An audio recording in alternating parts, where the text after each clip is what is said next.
आज हम topic start करने जा रहे हैं। इस सेशन में हम लोग आपके साथ इन्वेंटरी फीचर्स को स्टार्ट कर रहे हैं।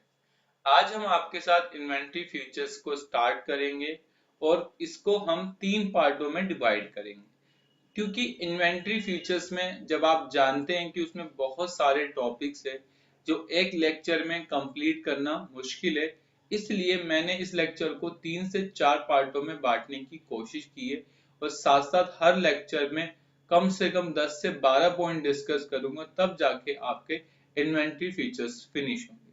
हमने अपनी लास्ट क्लास में आपके साथ अकाउंटिंग फीचर्स को डिस्कस करा था और अब हम इन्वेंटरी फीचर्स पे मूव ऑन होने, लेकिन अकाउंट्स और इन्वेंटरी फीचर्स में कुछ सिमिलैरिटी है। जैसे अकाउंट फीचर अकाउंट्स की बात करता है, पार्टियों की बात करता है, चाहे वो सब लेजर हो, चाहे लेजर रिकंसिलेशन हो, बैंकिंग फीचर्स हो, इंटरेस्ट हो, ब्रोकरेज हो, बिल बाय बिल हो, वो सब किसी पार्टी के ऊपर बेस्ड है।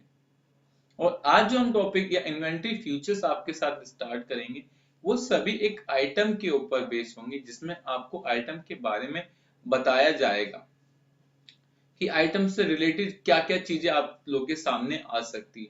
वो सब इन्वेंटरी फीचर्स में आपके साथ हम डिस्कस करेंगे। तो टाइम गवाए हुए हम स्टार्ट करते हैं आपके साथ इन्वेंटरी फीचर्स। मैंने सबसे पहले आप लोगों के सामने एक कंपनी बना दी है, जिसके अंदर हमने नाम इन्वेंटरी रखा है। और आप लोगों को पता होगा, अगर हमें इन्वेंटरी फीचर्स में जाना है तो उसके लिए हमें एडमिनिस्ट्रेशन, कॉन्फ़िगरेशन, फीचर ऑप्शन और इन्वेंटरी के अंदर जाएंगे। इसके अंदर सबसे पहला जो पॉइंट आता है वो आता है क्वांटिटी डेसिमल। आप जानते हैं क्वांटिटी डेसिमल क्या होते हैं? क्वांटिटी डेसिमल का मतलब होता है कि जब आप क्वांटिटी डालो तो उसके बाद कितने डेसिमल आ जाए। बहुत सी कंपनियां कहती है कि हमें डेसिमल चाहिए ही नहीं होती, हमारा सारा माल मतलब इंटीजर वैल्यू में सेल होता है, डेसिमल वैल्यू में सेल ही नहीं होता। तो उस केस में आप इसे जीरो कर देना। लेकिन आप कहते नहीं सर, हमारी कंपनी डेसिमल में ज्यादातर चीजों को मेंटेन करना पसंद करती है, तो आप जितने डेसिमल पसंद हो आप डाल दें, मैक्सिमम आप 6 तक डाल सकते हैं। जैसे आप इसको सेव करेंगे, सेव करने के बाद जैसे आप सेल पर जाएंगे, तो आप यहाँ देखिएगा कि आप जैसे ही कोई आइटम का नाम डालेंगे उसके बाद उसके 4 डेसिमल आ गए। तो अगर आप ऐसी कंपनी में जॉब कर रहे हैं जो डेसिमल के ऊपर बेस है, तो आप इस तरीके से उसे कर सकते हैं। इसके बाद हमारे पास जो नेक्स्ट टॉपिक आता है वो इन्वेंट्री में वो आता है item wide discount place decimal. मैंने इसे भी 4 कर दिए और इस तरीके से मैंने इसको सेव कर दिया। सेव हो जाने के बाद आपको पता है आइटम वाइड डिस्काउंट कैसे अनेबल होता है। एडमिनिस्ट्रेशन में, वाउचर में, मेन में जाएंगे, वाउचर कॉन्फ़िगरेशन में जाएंगे और यहाँ से ले लेंगे item wide discount. Yes, specified discount structure same, simple discount percentage of price. आप इसको यस कर देंगे। यस करने के बाद सेल पर जाएंगे, सेल के बाद यहाँ से आइटम वाइज लिखेंगे, इंटर मारेंगे, क्वांटिटी डालेंगे और जैसे ही इंटर मारेंगे तो अब देखिए यहाँ डिस्काउंट में भी 4 डेसिमल आ गए। तो अगर आप कहीं जॉब कर रहे हैं और आप लोगों को डिस्काउंट की आवश्यकता है और डिस्काउंट में डेसिमल बढ़ाने, तो आप इस तरीके से डेसिमल को बहुत इजीली तरीके से बढ़ा सकते हैं। इसके बाद आपका जो नेक्स्ट टॉपिक आता है इन्वेंट्री फ्यूचर्स में, वो है stock valuation method, self elevation.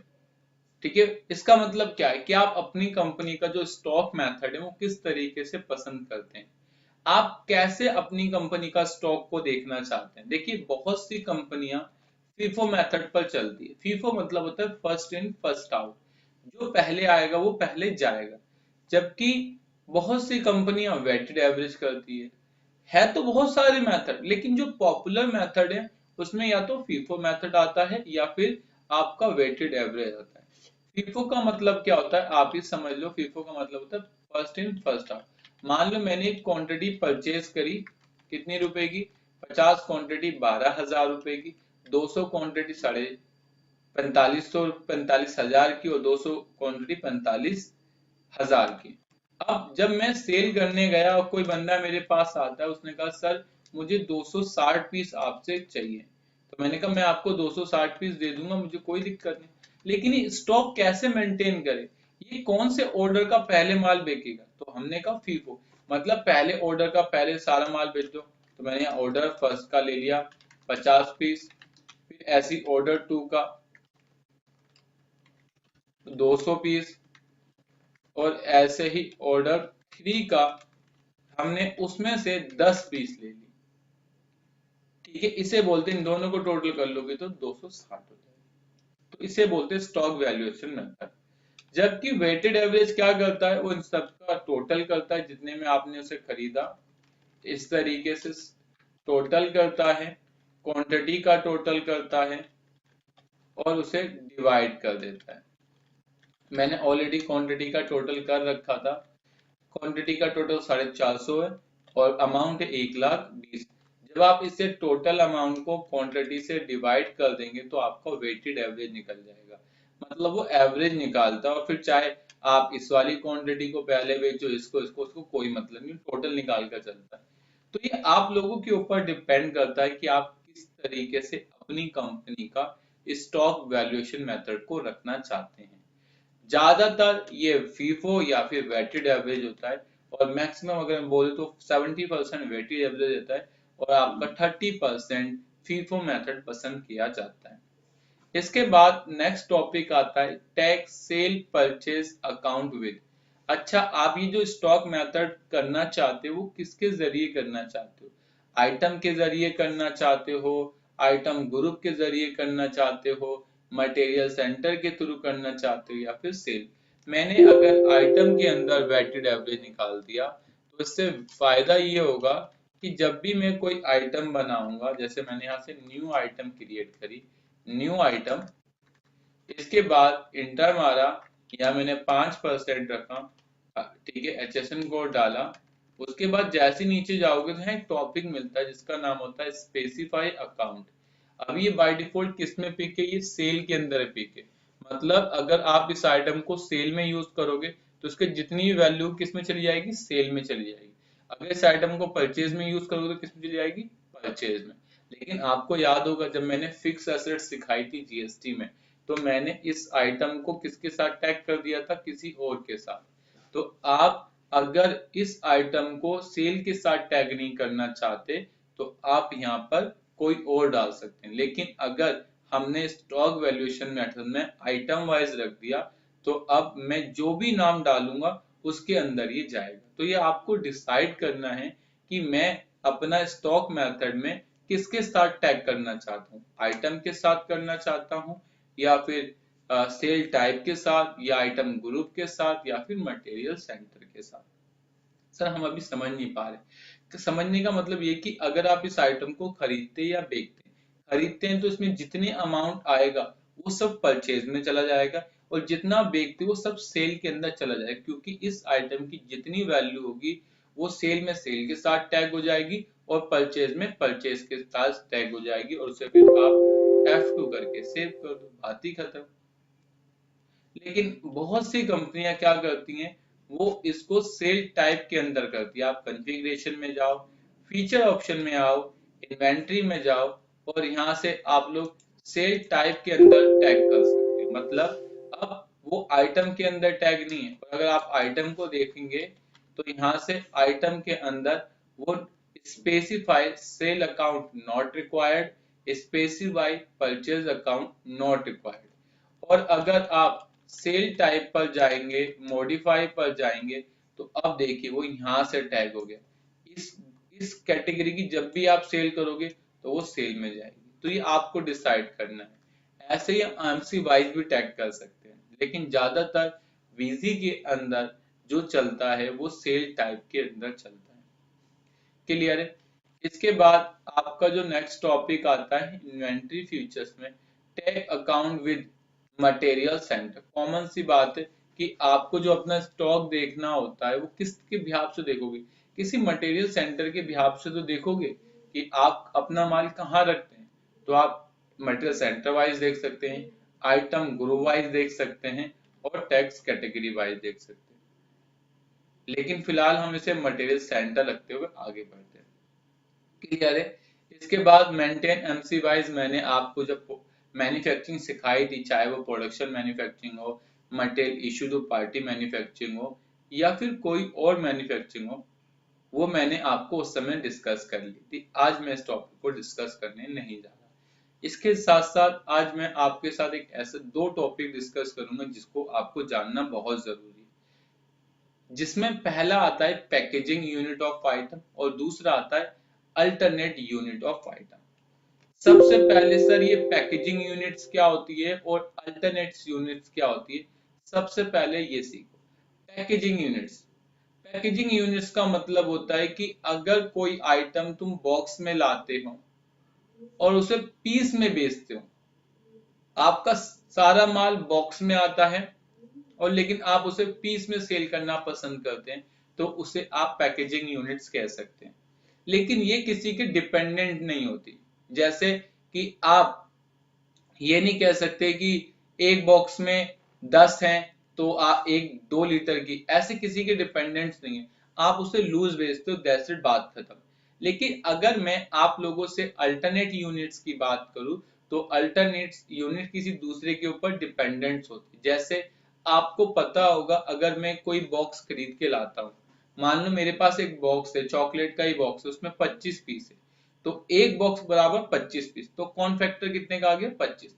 अब ये बॉक्स के साथ लिंक है कि एक बॉक्स बराबर 25 पीस, तो इसे बोलते हैं डिपेंडेंट यूनिट्स। अगर आपके पास कुछ इस तरह की यूनिट्स हैं जो एक यूनिट दूसरे के ऊपर डिपेंडेंस होती है, तो उस केस में आप अल्टरनेट यूनिट्स का यूज करेंगे। और अगर आपके पास कोई यूनिट किसी दूसरे यूनिट के डिपेंडेंस नहीं है, तो आप उस केस में सिंपल सी बात है, आप वहां पैकेजिंग यूनिट्स का यूज कर सकते हैं। मैं दोबारा से बात को मैं रिपीट कर रहा हूं, अगर आप लोग ऐसे प्रोडक्ट में डील करते हैं जो बॉक्स में आता है लेकिन आप उसे लूज बेचते हैं और उसमें कोई किसी के डिपेंडेंट्स नहीं है, तो उस केस में आप पैकेजिंग यूनिट्स यूज कर सकते हैं। लेकिन अगर आप कोई ऐसी आइटम के साथ डीलिंग कर रहे हैं जो किसी के डिपेंडेंट्स है, तो उस केस में आप अल्टरनेट यूनिट का यूज कर सकते हैं। एक एग्जांपल के लिए डिस्कस करते हैं। मेरे पास एक आइटम है जिसका नाम है Castrol GTX magnet engine oil. वो बॉक्स में आता है, एक बॉक्स में 10 कैन होती है और हर कैन में 2 लीटर पेट वो इंजन ऑयल होता है। अब मैं कैसे मेंटेन करूं?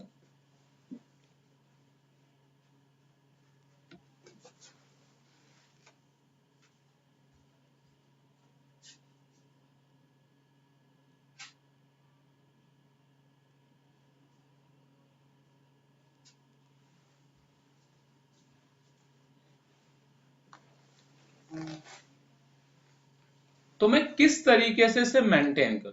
तो इस केस में मैं आइटम को, जो बॉक्स है, इसको पैकेजिंग यूनिट में डाल दूंगा, मेन यूनिट में कैन डाल दूंगा और अल्टरनेट यूनिट में मैं लीटर डाल दूंगा। तो चलिए बनाते हैं इस आइटम को। और हमने सबसे पहले इस टॉपिक को अनेबल करना है, तो हम जाएंगे कॉन्फ़िगरेशन में, फीचर ऑप्शन में, इन्वेंट्री पर, और सबसे पहले हम क्लिक करेंगे क्या, पैकेजिंग यूनिट, और साथ साथ क्लिक करेंगे अल्टरनेट यूनिट। जैसे ही आप अल्टरनेट यूनिट को क्लिक करेंगे तो कुछ ऑप्शंस आपको डिस्प्ले होंगे, जिसमें लिखा होगा option for alternate unit of item, hide alternate unit detail in voucher. क्या आप जो अल्टरनेट यूनिट की डिटेल होगी वो वाउचर में हाइड करना चाहते हैं? करना चाहते तो यस, नहीं करना चाहते तो ignore. Allow alternate quantity change voucher, क्या आप अलाउ करना चाहते हैं कि जो उसका कॉन फैक्टर उसके अलावा? मैंने कहा no. Input con factor in voucher, no, मैंने कहा कुछ नहीं चाहता और मैंने इस तरीके से सेव कर दिया। सेव करने के बाद अब मैं जैसे ही आइटम पर आऊंगा, मैंने ये आइटम ली, कंट्रोल V करके आइटम का नाम डाला, ग्रुप में जनरल लिया, यूनिट में मैंने क्या ले ली, कैन, तो F3 करके बनाई, मैंने कैन ले ली, इंटर मारा। अल्टरनेट यूनिट्स मैंने लीटर ले ली, F3 करा, लीटर्स डाल दिया, इंटर, यहाँ से लीटर लिख दिया मैंने, ठीक है। लीटर्स नहीं है तो मैंने इसे अदर में डाल दिया और सेव कर दिया। मैंने कहा एक में 2 लीटर है और कौन फैक्टर है, लीटर बराबर कैन। अब ये कहता है कि बताओ क्या रेट है, मैंने कहा इस पर रेट 18% है, ये मेरा कोड है। अच्छा कहता है सेल प्राइस किस पे जाएगा, मैंने कहा देखो सेल में तो मैं लूज बेचता हूँ, एक कैन बेचता हूँ, तो मैंने यहाँ पर कैन कैन लिख दिया, एक कैन बेचता हूँ और एक कैन मुझे 200 रुपए की पड़ती है। लेकिन जब मैं परचेज करता हूँ तो परचेज करते वक्त अब देखो यहाँ पूछता है पैकेजिंग यूनिट, तो मैंने F3 करा और मैंने कहा ये मेरे पास बॉक्स में आती है, मैंने इसे बॉक्स लिख दिया। अच्छा एक बॉक्स में कितनी कैन है, तो मैंने कहा एक बॉक्स में 10 कैन है। तो अब देखो उसने कौन फैक्टर निकाल लिया, बॉक्स बराबर कैन, कि मतलब अगर तुम एक बॉक्स खरीदते हो तो उसमें 10 कैन होगी, और 10 कैन और एक कैन 2 लीटर की होगी। मैंने कहा ये जो मुझे एक बॉक्स जो पूरा पड़ता है 10 पीस का, वो पड़ता है 2250 रुपए का। मतलब एक बॉक्स जो मुझे एक कैन जो मुझे पड़ती है वो पड़ती है मुझे 225 रुपए की। लेकिन जब मैं लूज सेल करने जाता हूँ तो लूज में 375 रुपए की एक लूज कैन सेल करता हूँ। क्लियर है, तो मैं यहाँ पूरा बॉक्स डाल सकता हूँ कैन का, कैन मुझे पड़ती है 225 रुपए की, और मैंने इस तरीके से डाल दिया। ठीक है, इस तरीके से डालकर सेव कर दिया। तो यहाँ default unit for sale, unit करते वक्त कौन सी आप यूनिट पसंद करोगे, तो मैंने कहा मैं मेन यूनिट पसंद करूंगा। और परचेज करते वक्त कौन सी यूनिट पसंद करोगे, मैंने कहा पैकेजिंग यूनिट्स पसंद करूंगा, और मैंने इसको सेव कर दिया। अब देखो जब मैं इसे सेल करने जाऊंगा, सॉरी परचेज करने जाऊंगा, यहाँ तारीख डालूंगा, वाउचर नंबर डालूंगा, एल आइटम वाइज ले लेता हूँ, पार्टी का नाम कैश ले लूंगा, या F3 करके एक पार्टी बना दिया जिसका नाम मैंने SS सॉफ्टवेयर एंड सर्विस डाल दिया। ग्रुप में मैंने सन्ड्री क्रेडिटर्स लिख दिया। Maintain bill bye bill topic को नो कर दूंगा, लेकिन पहले मैं GST नंबर टाइप कर देता हूँ। इसके बाद मैंने इसको नो करा और 2 बार F2 करके सेव कर दिया। सेव हो गया। मैंने यहाँ पर मेन स्टोर लिया, आइटम ली, तो देखो बाय डिफॉल्ट इसने बॉक्स पिक करा। मैंने कहा 10 बॉक्स खरीदे, इंटर मारोगे तो कितनी कैन हो गई, 200 कैन हो गई। अच्छा एक बॉक्स की कीमत कितनी थी, 250, तो 250 आ गई, मतलब 2250 आ गई। और आपने इसे फटाक से सेव कर दिया, सेव हो गया। अब आप सेल में गए, मैं सेल पर आया, मैंने यहाँ से डेट ली, मैंने कहा 20/4, आइटम वाइज बेचना है, मैंने GST लगाया, कैश लिखा, मेन स्टोर, आइटम डाले तो बाय डिफॉल्ट कैन पिक करा। मैंने कहा एक कैन बेची। अच्छा कितने लीटर माल बेचा, 2 लीटर माल बेचा। एक की वैल्यू कितनी है, 375, तो उसने 375 उठा ली। और मैंने इसको इंटर मारूंगा तो यहाँ देखो कौन फैक्टर आ गया, और जैसे ही इंटर मारूंगा तो ये पिक हो गया। इसके बाद आप सेव करो। अब साथ साथ आपकी रिपोर्ट देखनी है तो Alt I करो, आइटम का नाम लिखो, इंटर मारो, और जैसे ही आप यूनिट देखोगे तो आपको मेन यूनिट में ही मिल जाएगा, अल्टरनेट यूनिट में मिल जाएगा, साथ साथ आपको बोथ यूनिट। अगर आप बोथ यूनिट करोगे तो आपको बताएगा कि आपने 100 कैन खरीदी थी, ठीक है, एक कैन आउट कर दी है, और अभी 99 कैन आपके पास बैलेंस में पेंडिंग बची हुई है। क्लियर है, तो आप इस तरीके से कर सकते हैं आप अपना यूज। मैं दोबारा इस सेंटेंस को रिपीट कर रहा हूं कि आप पैकेजिंग यूनिट्स का यूज वहां करेंगे जहां आपकी बॉक्स में आती है और आप उसे लूज बेचते हो। ठीक है, अल्टरनेट यूनिट्स का आप यूज वहां करोगे जब कोई यूनिट किसी के डिपेंडेंट्स हो। डिपेंडेंस मतलब कि एक बॉक्स में 25 पीस है, या फिर एक पैकेट में 100 पीस है, या एक पैकेट में 50 पीस है। इस तरह का जब भी कोई क्राइटेरिया हो तो प्लीज बीजी के अंदर इस तरीके से काम करना है। क्लियर, इतना समझ आ गया। तो अब हम आगे बढ़ेंगे कॉन्फ़िगरेशन, फीचर ऑप्शन, इन्वेंट्री में, और हमारा जो नेक्स्ट टॉपिक है वो है अनेबल मल्टी गोडाउन इन्वेंट्री। ये टॉपिक मैंने मैन्युफैक्चरिंग में ही बताया था, प्रोडक्शन में, लेकिन एक बार आपको रिपीट करूंगा क्योंकि ये टॉपिक आप लोगों के लिए कई मायनों में इंपॉर्टेंट रखता है।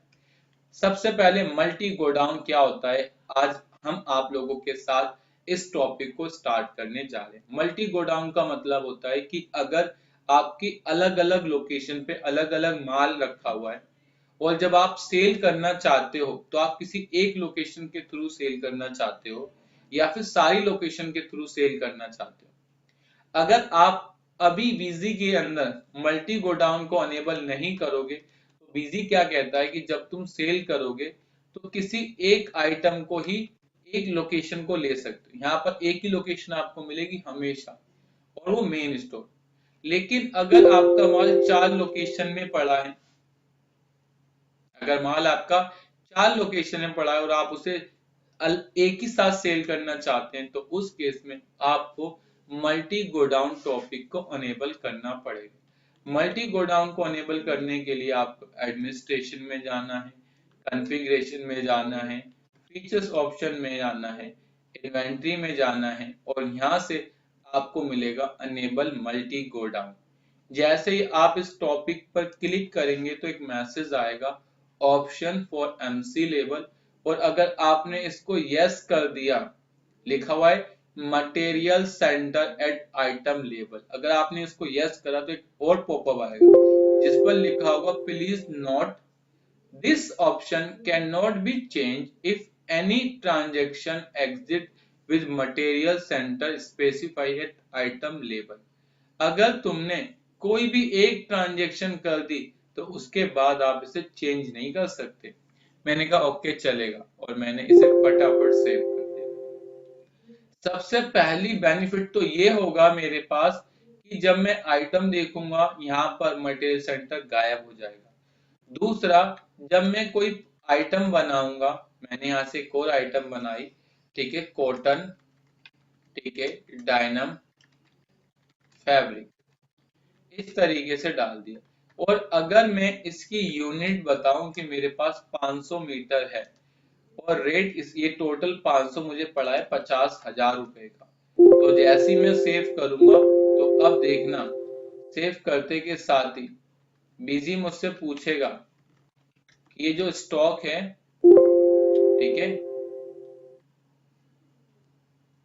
अभी नहीं पूछा, एक मिनट, कॉटन,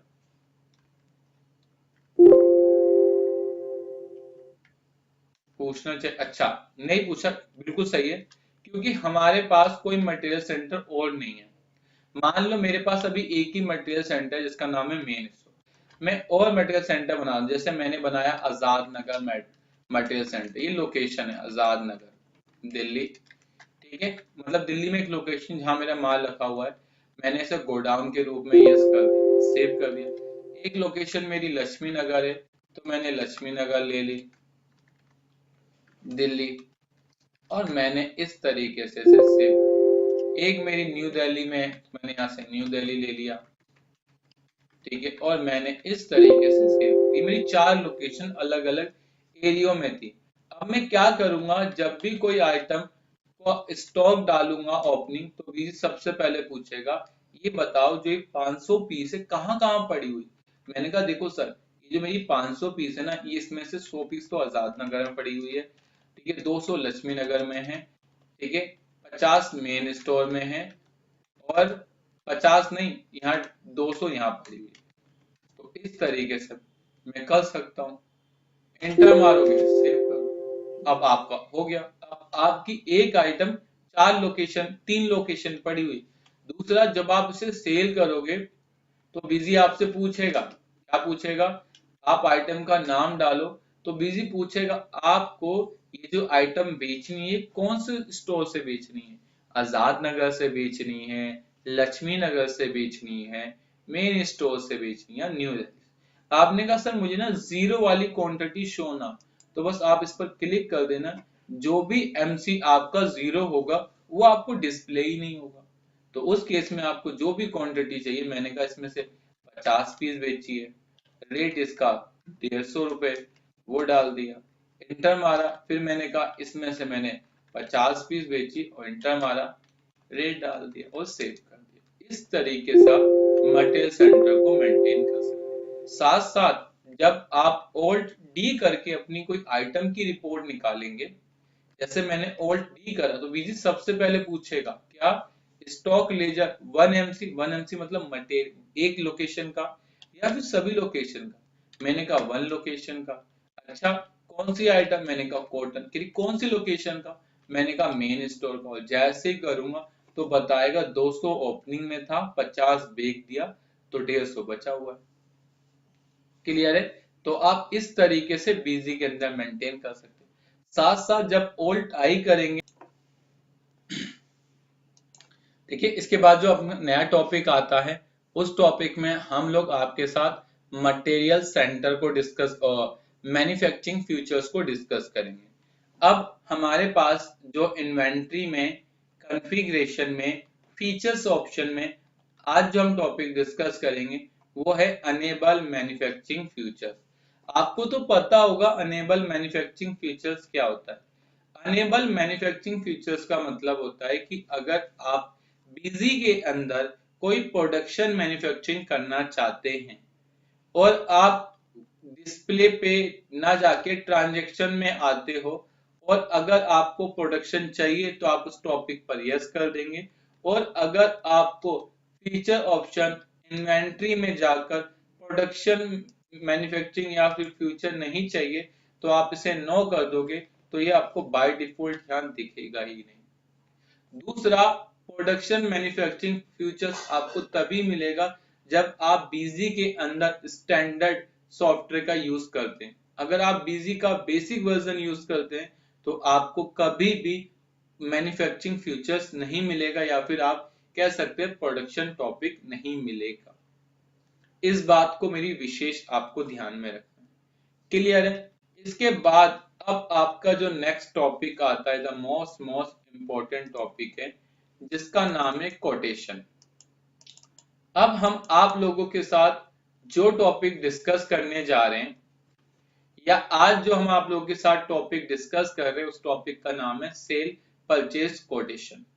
सर ये कोटेशन क्या होता है? किसी को उचित रेट पर माल बेचना कोटेशन होता है।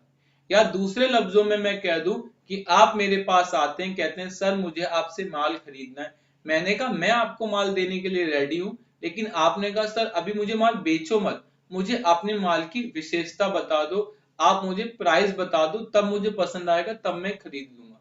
आप किसी लैपटॉप लेने जाते हो, आप सबसे पहले उसके फीचर्स के बारे में पता करते हो कि सर मुझे लैपटॉप लेना है, लेनोवो का i3 लैपटॉप लेना है, क्या फंक्शन है? वो बताएगा i8 जनरेशन है, विंडो 10 है, 1000 GB की इसके अंदर हार्ड डिस्क है, 256 की SSD है, रैम 4 GB है, और भी बहुत सारे फंक्शन आपको बताएगा। फिर आपको रेट बोलेगा सर 32,500 का है। अब क्या वो बंदा आपको उस समय सेल का बिल बनाकर दे दे कि लो भैया आप सेल का बिल ले लो? क्या आपको लगता है कि आप उससे माल खरीदोगे? तो नहीं, ऐसा बहुत से लोग नहीं करते।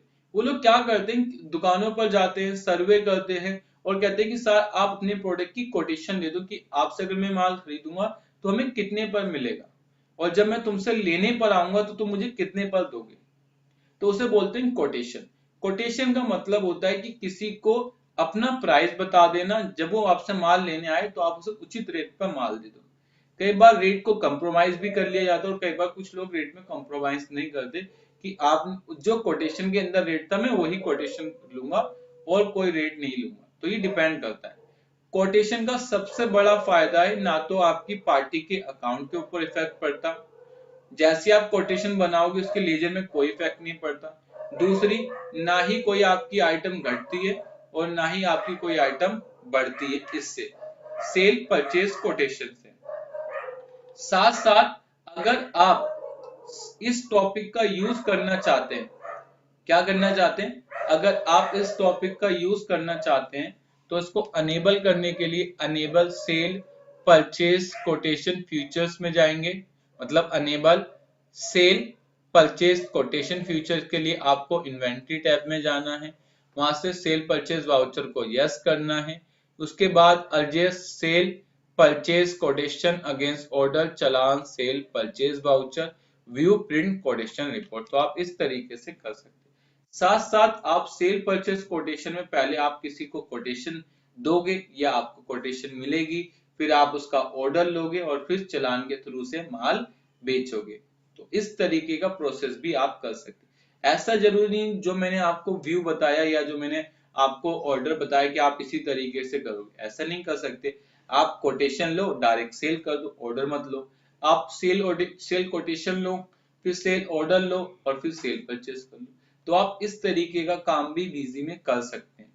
आइए किस तरीके से हम कोटेशन टॉपिक को अनेबल करेंगे, उसके लिए हमें सबसे पहले एडमिनिस्ट्रेशन में जाना होगा, कॉन्फ़िगरेशन में आना होगा एंड फीचर्स ऑप्शन के अंदर इन्वेंटरी में हमें एक टॉपिक मिलेगा जिसका नाम है अनेबल कोटेशन।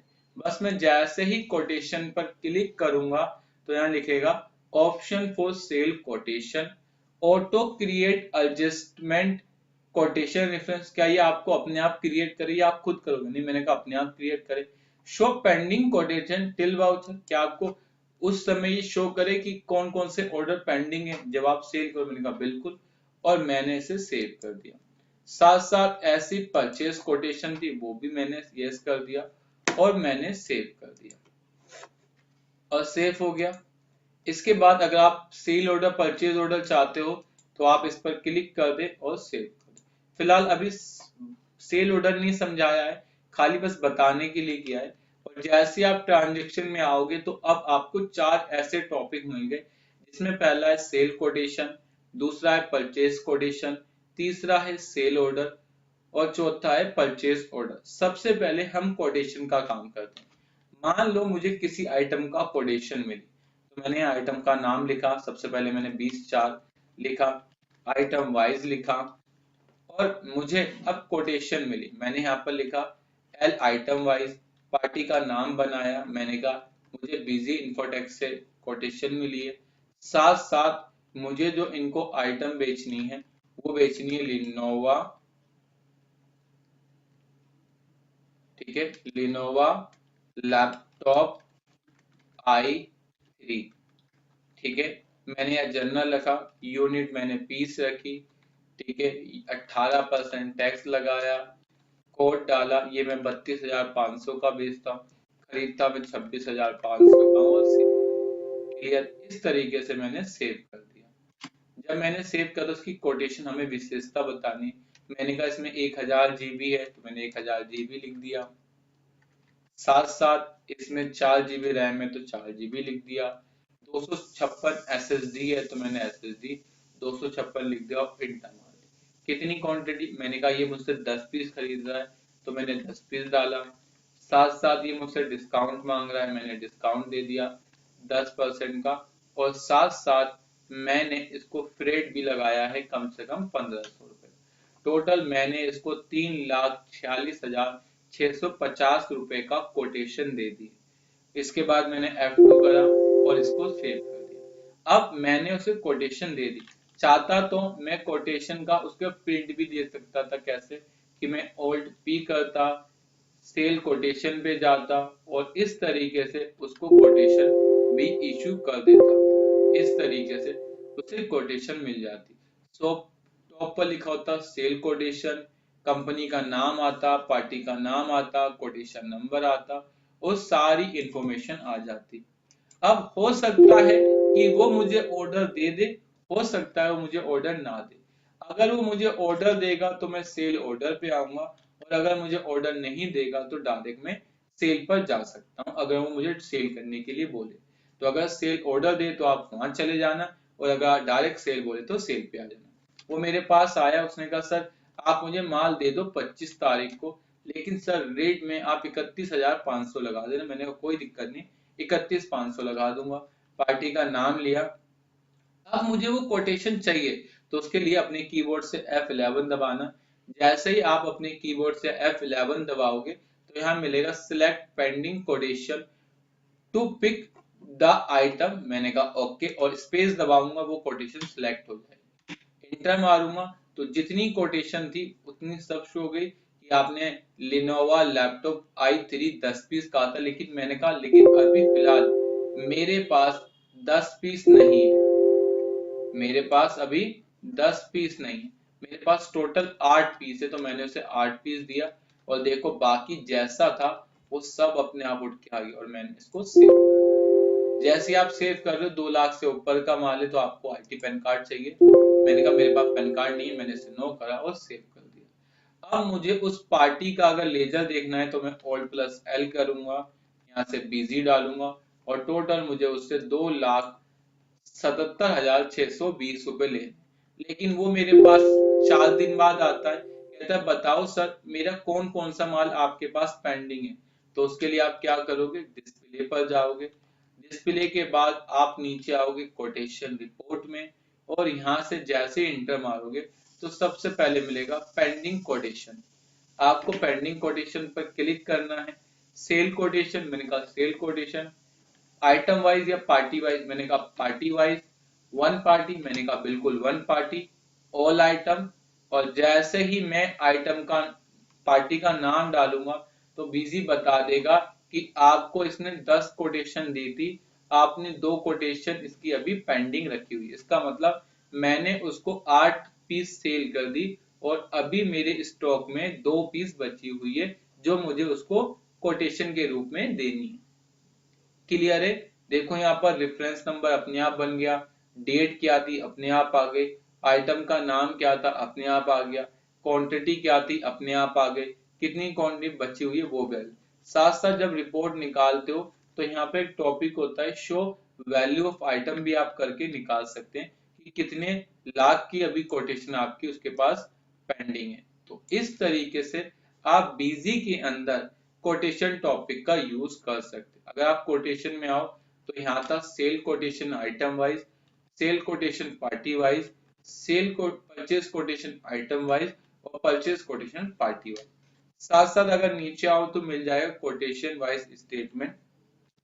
आपको कोटेशन वाइज स्टेटमेंट में आना है, सेल कोटेशन पर क्लिक करनी है, डेट वाइज जानना है, और जैसे ही आप यहाँ से वन अकाउंट लोगे, इंटर मारोगे तो आप देखना आपको सारी चीजों की इंफॉर्मेशन मिल जाएगी कि आपने कितनी कोटेशन दी थी, कितनी क्लियर हो गई, कितनी बची हुई है। साथ साथ आप इन टॉपिकों को अनेबल कर सकते हैं, जैसे show value of item including opening reference, show adjustment detail.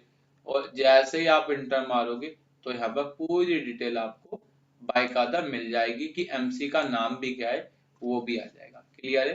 तो आप इस तरीके से बीजी के अंदर सेल परचेज कोटेशन को मेंटेन कर सकते हैं। तो आज मैंने आपको सेल कोटेशन के बारे में बता दिया। मैं अगेन अपने सेंटेंस को रिपीट करता हूं। सेल कोटेशन और परचेज कोटेशन का मतलब होता है कि आप जब किसी को सेल करते हैं तो पहले डायरेक्ट उसको सेल का बिल नहीं देते, आप उसको एक परफॉर्मा या फिर एक कोटेशन इश्यू करते हैं जिस पर आपकी सारी माल की इंफॉर्मेशन होती है, साथ साथ आपकी रेट मेंशन होता है। जब वो आपसे माल खरीदने आता है तो हो सकता है आप उसी रेट पे माल दे दो, हो सकता है आप उस रेट पे माल ना दो। क्लियर। दूसरा, मैं चाहता हूं कि जब भी मैं कोटेशन निकालूं तो ये कोटेशन नंबर मेरी इनवॉइस पर प्रिंट हो जाए। यहाँ पर कोटेशन इनवॉइस पर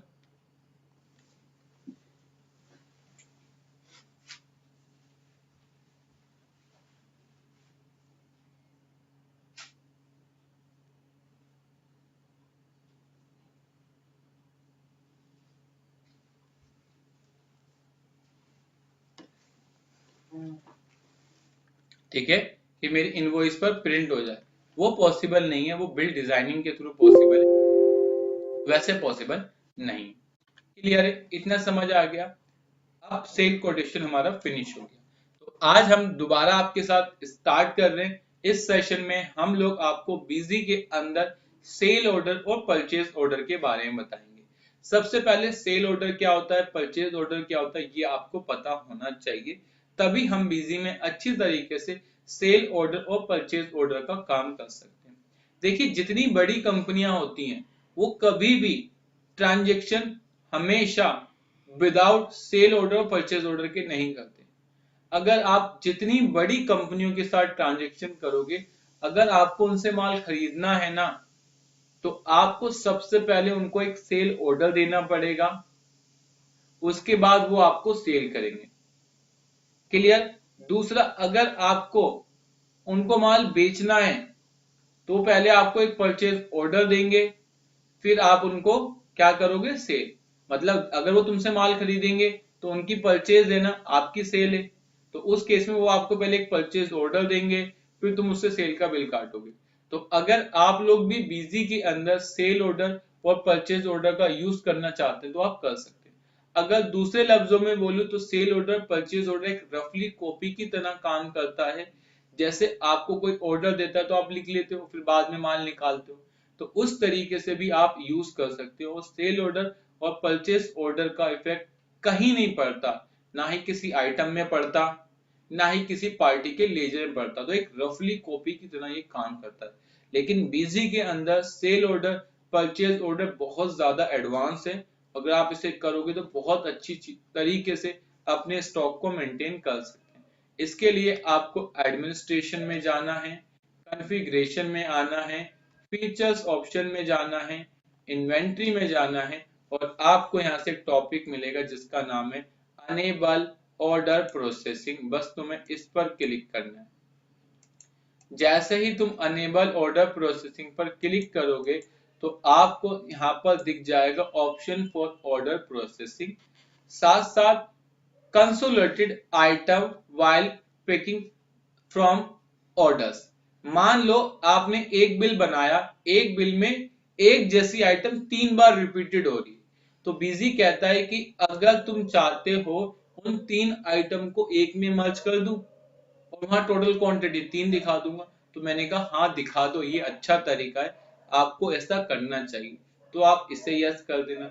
साथ साथ दूसरा टॉपिक आता है restrict cell purchase challan without order, कि मैं कभी भी ऐसे माल नहीं बेचूंगा कि अगर तुमने मुझे ऑर्डर नहीं दिया तो मैं आपको माल नहीं बेचूंगा। तो बीजी कहता है restrict cell purchase challan without order, मतलब अगर ऑर्डर होगा तभी सेल होगी, अगर ऑर्डर नहीं होगा तो सेल नहीं होगी।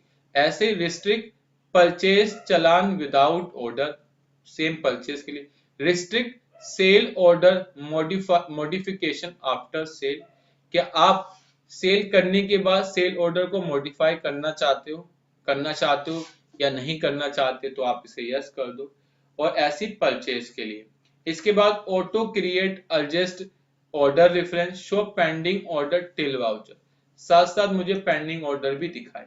तो बाकी अगर आपको कोई लगता है कि ये मेरे लिए यूजेबल है तो आप कर सकते हैं कि आप जब भी सेल करें तो विदाउट ऑर्डर के थ्रू ना करें, जब भी आप परचेस करें विदाउट ऑर्डर के थ्रू ना करें। अगर आप सेल कर देते हो तो क्या अपने पुराने सेल ऑर्डर को मॉडिफाई करना चाहते हो, नहीं करना चाहते, तो आप इस तरीके से इस टॉपिक को F2 करके सेव कर दें। जब ये आपका टॉपिक सेव हो जाएगा तो ट्रांजैक्शन में आपको 2 टॉपिक मिलेंगे, जिसमें पहला होगा आपका सेल ऑर्डर और दूसरा होगा इसमें आपका परचेज ऑर्डर। आपको सेल ऑर्डर पर जाना है। मान लो मैंने 10 4 को एक ऑर्डर दिया, रेफरेंस नंबर 1 2 3 था, मैंने यहाँ से आइटम वाइज लिया, पार्टी का नाम मैंने एक नई पार्टी बनाई, मैंने लिख दिया SM ट्रेडर्स, ग्रुप में सन्ड्री क्रेडिटर्स लिखा, सॉरी डेब्टर्स लिखा, मैंने यहाँ से इसको अनरजिस्टर्ड करा, मेंटेन बिल वाली टॉपिक को नो करा और 2 बार F2 करके मैंने इसे सेव कर दिया। इसके बाद मैंने इससे ली लिनोवा आइटम एक क्वांटिटी, फिर ली मैंने लिनोवा आइटम एक क्वांटिटी, और फिर ली एक लिनोवा आइटम एक क्वांटिटी, फिर एक और ली, ठीक है। साथ साथ मैंने इससे कैस्ट्रोल आइटम ली कितनी, मेन स्टोर में 10 पीस, और इस तरीके से मैंने इसका ऑर्डर ले लिया। अब देखो जैसे ही मैं इसको सेव करूंगा, सेव करने के बाद अगर मैं इसको मॉडिफाई करूंगा तो यहाँ देखना अब ये चारों आइटम को अलग अलग दिखा रहा है ना। जब मैं इसका ऑर्डर देखूंगा तो वो चारों आइटम एक ही में मर्ज होगी। क्लियर है? आ जाए दूसरा, मैं एक और इसको ऑर्डर दे देता हूँ, या इसने मुझे ऑर्डर दे दिया है, बिल नंबर है दिस, आइटम वाइज पार्टी का नाम है SM, मुझे अब इसने लिनोवा का दिया है कितना 4 पीस का ऑर्डर, तो 4 पीस डायरेक्ट लिख दी मैंने। यहाँ से इसने मुझे न्यू आइटम का ऑर्डर दिया है कितना 5 पीस, तो मैंने वो लिख दिया, और रेट 4565 650 रुपए, तो वो डाल दिया और क्लियर है? ये 2 ऑर्डर हो गए। इसके बाद जब मैं सेल पर जाऊंगा और जैसे ही यहाँ डेट डालूंगा, आइटम लिखूंगा, पार्टी का नाम डालूंगा और F11 दबाऊंगा, तो आप देखना जो भी मेरे पास उसके 2 ऑर्डर थे वो यहाँ पर शो हो जाएंगे। तो ऊपर लिखा भी आता है select pending order to pick the item, मैंने कहा दिस, और इंटर अगर एक से ज्यादा ऑर्डर आपको एक साथ पिक करने तो आप इसे दोनों को क्लिक कर सकते हैं, और अगर नहीं करने तो अनचेक करें।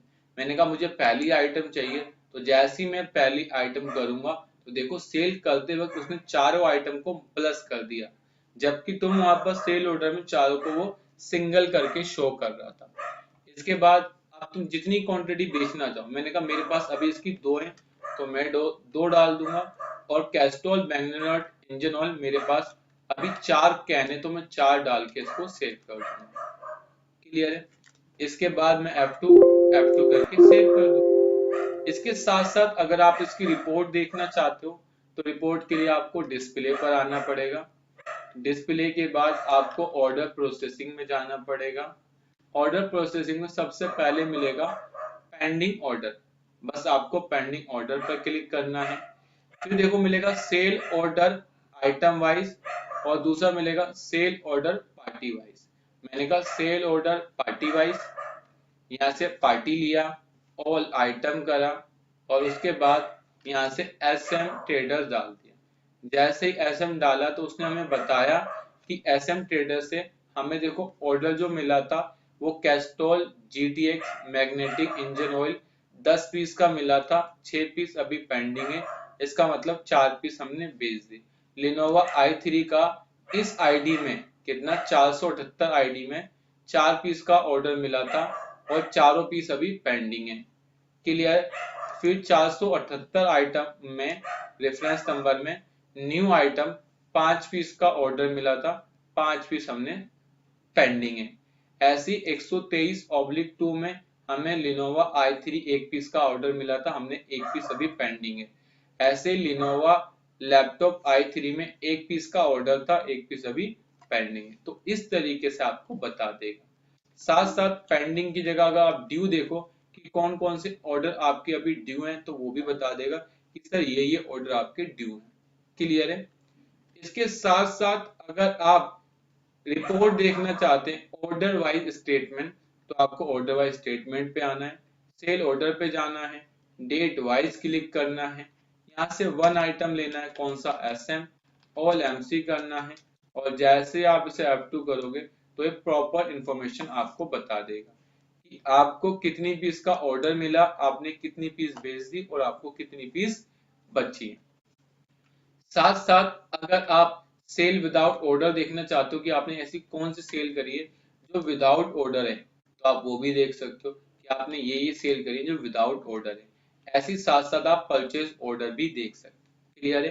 तो आज के सेशन में हमने आप लोगों के साथ अपना सेल ऑर्डर टॉपिक को भी फिनिश कर लिया।